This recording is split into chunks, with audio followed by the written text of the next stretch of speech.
We are following new developments in the case of Scott Peterson, who was convicted of murdering his pregnant wife, Laci, more than 20 years ago. Peterson is serving a life sentence and appeared virtually in court yesterday. The Los Angeles Innocence Project, which took up his case in January, says there's evidence suggesting Peterson is innocent. Jonathan Vigliotti has the story.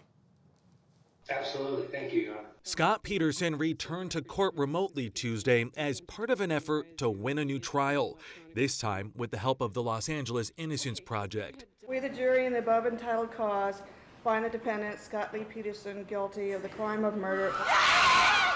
It's been 2 decades since the nation watched closely as he was convicted in the murder of his wife, Laci, and the child they were expecting. Mark Garagos was Peterson's attorney during his original trial.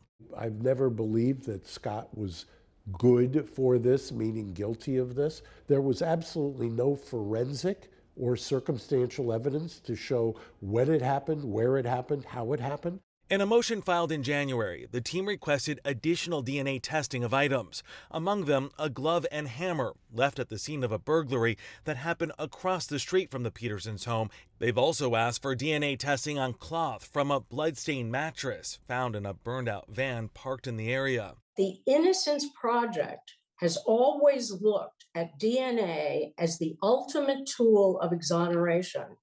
So although they may not have it yet, they firmly believe that they're going to get it. Laci Peterson was 8 months pregnant when she disappeared on Christmas Eve in 2002. Her body was pulled from the San Francisco Bay 4 months later. Peterson, who told authorities he was fishing the day his wife vanished, was arrested and sentenced to death in 2005. More than a decade later, he was resentenced to life in prison without parole after the California Supreme Court ruled the jury was improperly screened for bias against the death penalty. I do think that there's evidence that will exonerate Scott out there. I just don't know that necessarily it's been found yet or that it's been revealed yet. Peterson is expected back at court next month. For CBS Mornings, Jonathan Vigliotti, Los Angeles. In a statement, the LA Innocence Project called the hearing the first step in a long process. The family for Laci Peterson turned down our request for a comment.